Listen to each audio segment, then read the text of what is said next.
네, 대정부 질의에 들어가기 전에 우리 방청석에서 오신 국민들 소개하겠습니다. 이하경 의원실에 경기 군포 지역 주민들 오셨고요.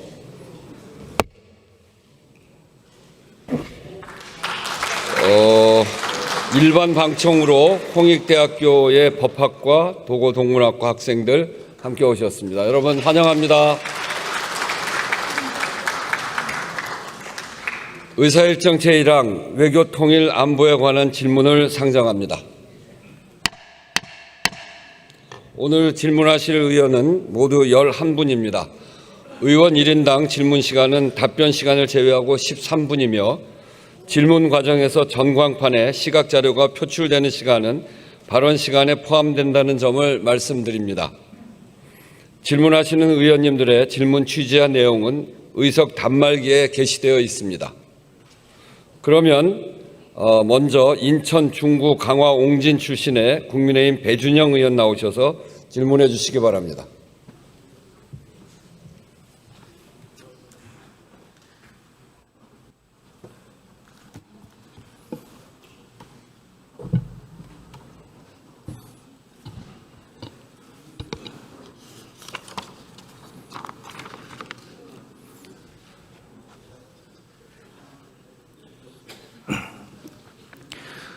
존경하는 국민 여러분, 우원식 의장님과 선배 동료 의원 여러분, 한미 관계가 백척간두의 위기에 있습니다.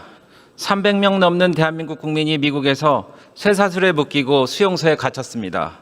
장갑차 헬기에 마약 단속구까지 나섰습니다.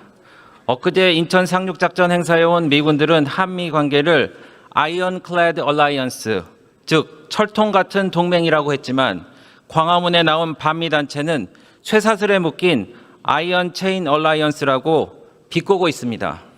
간신히 수습했다고 하지만 해결된 것은 아무것도 없습니다. 미국 정부는 여전히 이재명 정부를 신뢰하지 않고 관세 협상은 도돌이표처럼 돌아가고 있고 비자 확대는 이제야 적극적으로 나선다고 합니다. 이재명 대통령은 지난 정상회담 때 막대한 헌납과 달콤한 말로 백악관에서 모욕적인 장면만 모면했을 뿐입니다.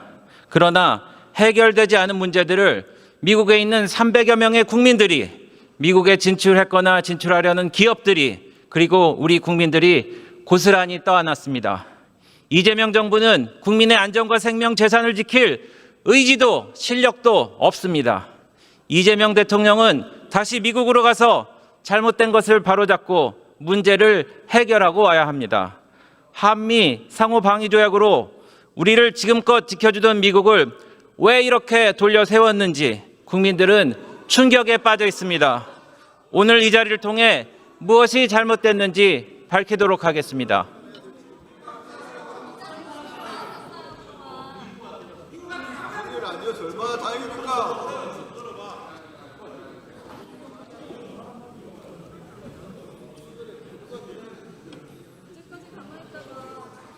네, 총리 나오시죠.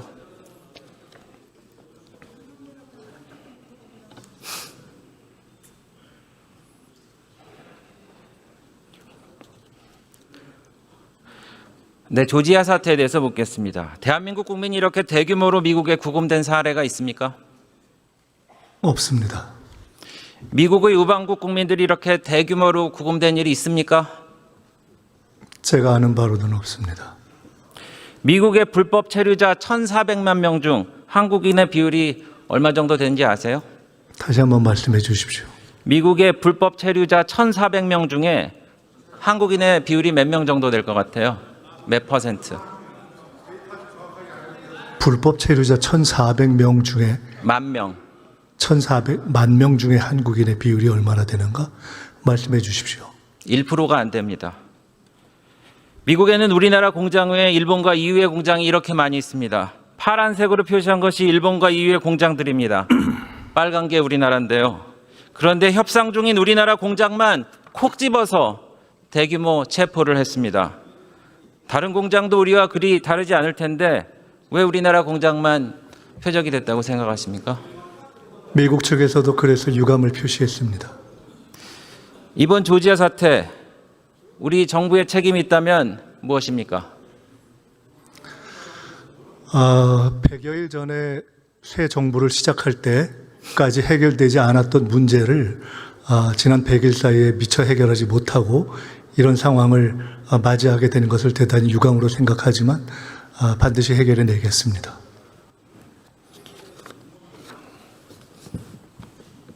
총리 미국에 몇 년 계셨죠? 네. 네. 지금도 미국 변호사 자격증이 있으십니까? 네, 있습니다. 미국에서는 토요타 캠리가 현대 소나타보다 비싼 차로 알려져 있는데 아시죠? 그렇습니다. 네. 그런데 오늘부터 변동되는 관세를 그대로 적용한다면 소나타가 캠리보다 비싼 차가 됩니다. 한미 정상회담을 두고 대통령실 대변인은 합의문이 굳이 필요 없을 정도로 서로 이야기가 잘된 회담이었다라고 자평했는데 원칙적으로 공감하십니까? 저 당시에는 아마 한미 양국 다 저런 평을 했던 것으로 기억합니다. 미국에 대한 최대 투자국이 어딘지 아세요? 어떻게요? 경청하십시오. 미국에 대한 최대 투자국이 어딘지 아세요? 최대 투자국? 네. 어딘가요? 우리나라입니다. 14개 주에 83만 개 일자리 만들었고요. 2024년 6월까지 누적 금액이 2,863억 불을 투자했습니다. 근데 이번에 대한민국이 원래 미국에 투자하기로 한 돈이 3,500억 불, 486조 원입니다. GDP의 19.6%나 되는데 너무 많은 금액 합의해 준 거 아닙니까? 우리에게도 장기적으로 도움이 되는 액수다라고 생각하면 긍정적이고 의미 있는 액수라고 볼 수 있고, 우리가 그냥 일방적으로 줘야 되는 액수라고 생각하면 과한 액수라고 볼 수 있고, 보기에 따라서 내용을 정하기에 따라서 다를 것 같습니다. 그래서 지금 협상이 진행되고 있습니다. 의미 있는 액수다. 그런데 우리 정부는 우리 기업들을 패키지로 더 투자하게 만들었어요. 대통령과 동반한 우리 기업들이 추가로 투자하기로 한 게 1,500억 불입니다. 이거 언제 결정된 겁니까? 기업들이 자발적으로 또는 부가적으로 투자한 부분에 대해서 우리 정부는 우리 기업들이 더 투자하게 만들었다라고 표현하시는 것에 대해서는 이해하기도 어렵고 동의하기도 어렵습니다. 강요하신 건 아니고요. 과거에는 그렇게 강요하셨습니까? 합치면 5천억 불입니다. 이것이 우리 GDP의 28%입니다. 일본은요, 약속한 게 5,500억 불인데 GDP 13.4%입니다. EU가 투자하기로 한 거는 6천억 불로 GDP의 3%예요. 그런데 EU는 이 6천억 불도 투자 주체가 정부가 아니라 유럽 기업입니다. 투자에 대한 문구도 유럽 기업이 2028년까지 6천억 달러를 전략 사업에 대해 투자할 것으로 기대된다라는 입장입니다. 너무 비교되지 않습니까? 네, 저희의 구체적인 내용들은 아직 최종적으로 결론이 나지 않은 상태이기 때문에 다 최종 합의가 이루어진 이후에 비교하시면 좋을 것 같습니다. 더군다나 우리는 일본, EU와 같은 기축통화국도 아니고요. 그래서 이번에 감당할 수 없으니까 통화 스와프 신청한 거 맞죠? 감당 여부를 떠나서 그것은 저희가 필요한 일로서 쭉 이렇게 논의되어 왔던 주제로 알고 있습니다. 제가 상식에 질의합니다. 우리 나라가 이미 미국에 3천억 불을 투자했는데 3,500억 불을 더 투자하고 1,500억 불을 더 투자하고 이렇게 많이 투자한다는 게 그렇게 과하지 않다고 보시는 거군요. 제가 그렇게 얘기한 적 없습니다. 결과를 보고 놓고 말씀하시자고 그랬던 게 지금 너무 많다고는 생각 안 하시는 거 아닙니까? 이유와 그냥 비교하면서 어떻게 보냐고 말씀하셨기 때문에 3,500억 불, 그중에서도 2천억 불과 1,500억 불로 나뉘어지는 부분에 대해서 투자의 방식이라든가 또는 수익 배분 방식을 최종적으로 확인한 후에야 비교가 가능하겠다, 이렇게 말씀드린 겁니다.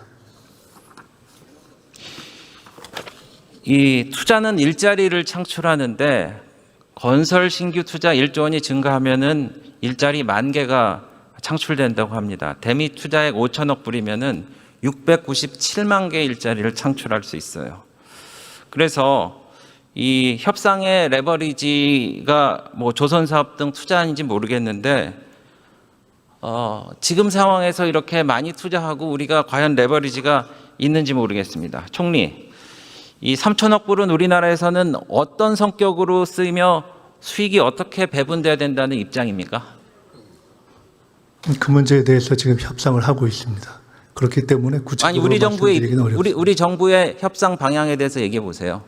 네, 국익에 최대한 도움이 되는 방향으로 하는데 그것은 상대가 있기 때문에 구체적인 과정에서 어떤 입장을 취하는가 하는 것은 협상과 관련돼 있기 때문에 그렇게 이해해 주시면 좋겠습니다. 우리 정부 입장은 나와 있는데 잘 모르시는 것 같아요. 제가 말씀드릴게요. 그러면은 미국의 입장을 말씀드리겠습니다. 미국 트럼프 대통령은 지난 7월 31일서부터 일관되게 이 돈의 성격에 대해서 밝힌 바가 있어요. 이번 협정의 핵심은 한국이 미국에 3,500억 달러를 제공하며 이는 미국이 소유하고 통제하는 투자에 사용될 것이며 대통령인 제가 직접 선정할 것입니다. 상무장관도 90% 이익은 미국인들에게 간다 이렇게 했습니다. 그런데 이렇게 입장이 다른데 정부는 왜 협상 중이라고만 하고 대통령은 왜 이런 차이를 정리하지 않고 무책임하게 귀국만 한 겁니까? 협상을 계속하고 있는데 어느 대목이 무책임하다고 말씀하시는지 명료하게 말씀해 주시죠. 7월 말에 협상이 타결됐다고 그랬어요. 그리고 다 박수치고 끝났습니다. 그리고 8월 25일 날 대통령이 직접 가서 미국의 트럼프 대통령을 만났어요. 근데 3,500억 그 이후에도 아무것도 정해진 게 없습니다. 예, 에너지 분위기가 좋고 포함해서 화기애애한 분위기에서 끝났다고 그러고 기념품 샵에 가서 무슨 기념품 골랐다는 얘기 외에 나온 얘기가 없어요. 그래서 제대로 협상을 진행하지 않고 대통령이 책임을 지지 않고 그대로 그냥 돌아왔다는 얘기입니다. 화기애애한 분위기에서 끝난 것도 의원님이 말씀하신 대로 맞고 그리고 그때 큰 틀의 액수를 정리한 것도 맞고 그리고 그때 이미 구체적인 내용에 대해서는 추가 협상이 될 것이다. 심지어 그런 것이 뉴노멀이 될 것이다. 라는 표현까지 쓰면서 이야기했던 것을 의원님께서 기억하실 수 있지 않을까 싶습니다. 총리, 기업으로 하여금 미국 투자를 하게 하려면 도와줘야 됩니다. 근데 이번 정부 여당은 노란봉투법을 통과시켰어요. 그래서 사업 경영상의 결정을 이유로 쟁의할 수 있는 거 아시죠? 그래서 GM 인천 공장은 한국 전기차 개발 포기하고 노란봉투법 처리하지 않으면 미국으로 철수한다고 그랬습니다. 현대차 노조는 해외 공장 설립은 물론 조립 공장을 증설하는 경우에도 쟁의에 나설 수 있다고 그러고 기아차 노조도 로봇 생산은 한국에서 생산하라고 합니다. 이러지도 저러지도 못하게 만든 거 아닙니까? 새로운 법 하에서 노조가 또 어떤 새로운 그 분쟁이 시작되게 되려면 그 또한 그 노동 조정위원회의 그 결론을 나야 그것을 거쳐야 됩니다. 그렇기 때문에 지금 어떤 의견이 있다고 해서 그것이 바로 분쟁으로 가는 것은 아니다. 이렇게 말씀드릴 수 있습니다. 총리 사선 의원이자 재정경제위원도 하셨잖아요. 우리 헌법 60조 1항을 보면은 국가나 국민에게 중대한 재정적 부담을 지우는 조약 또는 입법 사항의 경우 국회의 동의나 비준을 받도록 하고 규정하고 있습니다. 어떻게 생각하십니까? 어떻게 생각하다니요? 이번 협상과 관련해서 어떻게 연관성이 있냐 이 말씀인가요? 제대로 들으세요. 이번 협상에 대해서 국회에 아니 그 조항을 읽으신 다음에 어떻게 생각하냐고 여쭤보셨기 때문에 이미 존재하는 법률 조항에 대해서 어떻게 생각해야 되냐 하는 질문이 조금 더 명료하게 말씀해 주셨으면 좋겠다 해서 다시 말씀드린 말씀드릴게요. 겁니다.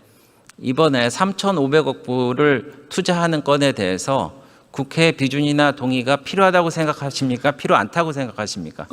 일률적으로 말씀드리기는 어렵고요. 최종 협상이 진행되고 결론이 나는 시점에 국회의 동의가 필요할 수도 있다. 조금 전에 말씀하신 것처럼 꼭 어떤 협상, 또 동의를 요하는 조약의 형식이 아니더라도 재정적 부담을 지울 수 있는 부분에 대해서도 국회의 동의를 받을 수 있는 내용이 있기 때문에 그렇게 되면 국회의 동의를 요청하고 또 구하는 과정을 밟아야 된다 이렇게 생각합니다.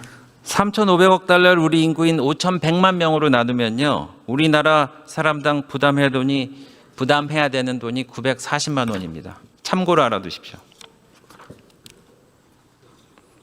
네, 외교부 장관 나오시죠. 네, 들어가시면 네, 좋습니다. 그 매우 중요한 재정적 부담을 전 국민에게 지울 수 있는 문제이기 때문에 최근까지 아주 긴밀하게 그러나 끈기 있게 그리고 쉽사리 결론 내지 않고 협상을 하고 있다 말씀드리겠습니다. 감사합니다. 네.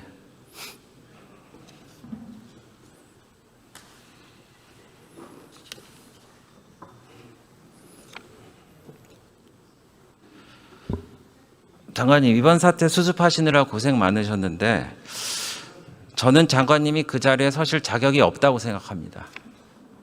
미국과의 비자 문제, 해무금 문제 맞죠? 그렇게 볼 수 있다고 생각합니다. 그림 보시면은 우리 국민 대다수는 이 두어 나라만 제외하면은 한국과 미국이 더 가깝다고 생각하실 겁니다. 싱가포르, 칠레, 호주 등 예를 보듯이 이 나라에는 많은 전문직 비자가 되는데 우리는 전무하고요. 제가 미국 특사단으로 갔을 때 뉴욕 교민과 상사원들은 이미 트럼프 정부의 거친 정책에 대해서 정부 차원의 대응을 입이 닳게 얘기를 했고 당시 주미 대사도 잘 알고 있습니다. 1기 때 더 심했고 트럼프 2기 때는 더 심해졌습니다. 이거 아시죠? 2020년에 미 조지아주 SK 공장에서 이스타 비자로 일하던 13명의 한국 근로자들이 체포되고 구금되고 자진 출국 형태로 나간 것이 지금의 300명의 조지아 사태와 판박입니다. 아십니까? 네.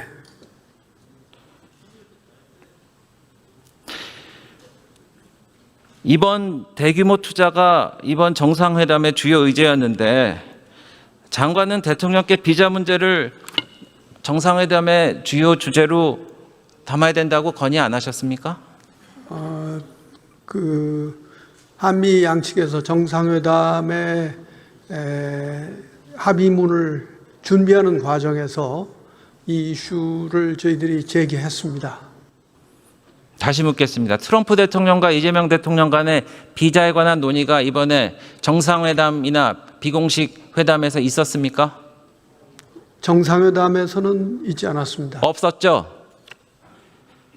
장관님, 이렇게 중요한 현안을 빠뜨리는 게 말이 된다고 생각하십니까? 지금 주미대사도 공석이고 많은 통영사들이 귀국돼서 아틀란타 통영사를 비롯해서 많은 영사 업무 담당자들이 공석이에요. 이래도 되는 겁니까? 네, 그 사태가 일어나는 즉시 저는 주미 총영사를 현장으로 파견을 시켰습니다. 이재명 대통령이 거래 기술이라는 책을 읽고 가셨는데 오독한 것 같습니다. 레버리지라는 게 있는데요. 비자 문제가 이렇게 중요한 일이면은 정상회담 때 우리가 이렇게 투자금을 많이 갖고 갔으니까 비자 문제를 해결해 달라고 이야기를 했어야 됩니다. 어떻게 생각하십니까? 네, 제가 다시 한번 쭉 생각해 보았습니다. 이 정상회담 준비 과정부터 또 정상회담 오찬까지 쭉 생각을 해봤는데 사실 그 당시에는 비자 문제까지 제기될 상황은 아니었다고 말씀드리겠습니다. 그래서 무책임하다는 겁니다. 그 책에 거래 기술이라는 책에 최악의 상태를 대비하라는 내용도 있는데 전혀 대비를 안 하고 준비를 못하게 한 겁니다. 잘못을 인정하지 않으시는 것 같은데 사과하실 생각도 없으시죠? 이미 저는 귀국길에 인천공항에서 억류됐던 우리 국민들이 전부 풀려난 직후에 저도 귀국을 했습니다. 그 귀국 자리에서 많은 기자분들 앞에서 우리 국민들이 이렇게 억류됐던 데 대해서 매우 가슴 아프게 생각하고 국민 여러분들께 심려를 끼쳐드려서 죄송하다고 말씀을 드린 바가 있습니다. 네, 알겠습니다. 들어가십시오. 국방부 장관님 나오십시오.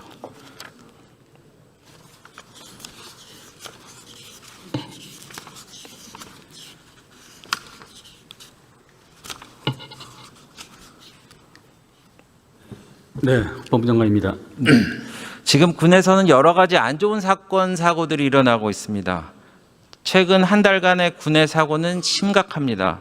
인천서 해병 병장이 총기로 사망하고 초급 간부가 극단적인 선택을 했는가 하면 강원도 최전방에서 간부 1명이 사망했고 훈련 중 폭발 사고로 10명이 다쳤습니다.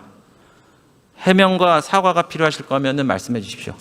네, 우리 군은 이 상황에 대해서 굉장히 엄중하게 지금 판단하고 있고, 그래서 우리 군의 정밀 진단을 지금 실시하고 있는 중입니다. 그걸 바탕으로 여러 가지 대응책을 세우겠습니다. 사과는 안 하십니까? 최종 책임은 국방장관이기 때문에 죄송하지 않아요? 뭐 당연히 국민들한테 송구스럽죠. 그러나 사회적 군은 사실 사회하고 떼놓고 떼낼래야 생각할 수 없는 그런 부분입니다. 사회적 병리 형산들이 군에 계속 이어지기 때문에 우리 사회 구성원 모두가 한번 이 문제에 대해서 한번 생각할 지점이 아닌가라는 그런 생각을 갖고 저 역시 더욱더 분발하겠습니다. 장관님, 지난번 그 오산기지 압수수색한 게 소파 위반이 아니라고 했는데 제가 소판을 찾아보니까 합중국은 시설과 구역 안에서 필요한 모든 조치를 취할 수 있다. 대한민국 당국은 합중국 군대가 사용하는 시설과 구역 안에서 수색, 압수 또는 검증할 권리를 행사하지 아니한다. 이렇게 되어 있습니다.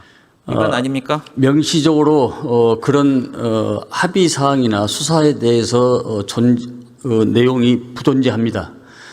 다만 중앙방송통제소 MCRC는 우리 한국군이 사용하는 그런 길로 다녔고 그 출입으로 했기 때문에 아니에요. 우리 한국군에 국한된 일입니다. 거기서 압수수색을 한 것이지 미군에 관련해서 압수수색은 아닙니다. 제가 오산기지에 근무했었습니다. MCRC, 더 잘 아시겠구만. MCRC는 한국군과 미군이 동시에 같이 근무하고요. 위협한 상황에서 미칠공공 사령관이 직접 들어와서 지휘합니다. 그리고 3급 기밀의 콘솔을 같이 관리하는데 그게 무슨 미군과 한국군이 분리됐다는 얘기입니까? 그건 말이 안 돼요. 의원님, 들어가는 입구 출구가 다릅니다. 나중에 책임지실 수 있습니다. 네, 네, 예. 네, 들어가십시오. 네.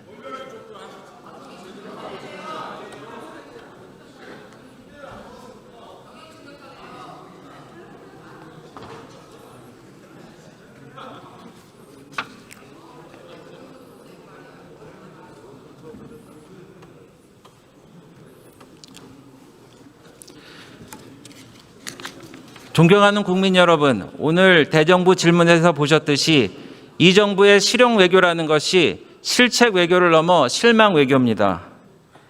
국가의 가장 중요한 임무는 국민의 생명과 안전 그리고 재산을 보호하는 일입니다.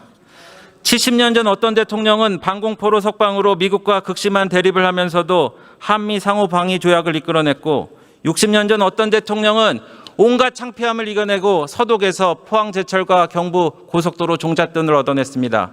20년 전 어떤 대통령은 한미 FTA 성공시켜 대미흑자 2배 이상으로 늘리기로 했습니다. 당면한 이 문제를 슬기롭게 해결하지 못한다면 이재명 대통령은 우리 국민을 위한 대통령으로 역사에 기록되지 못할 것입니다. 과오를 인정하고 겸허한 마음을 가지고 국민을 위해 원점에서 다시 뛰어야 합니다. 끝까지 경청해 주셔서 감사합니다.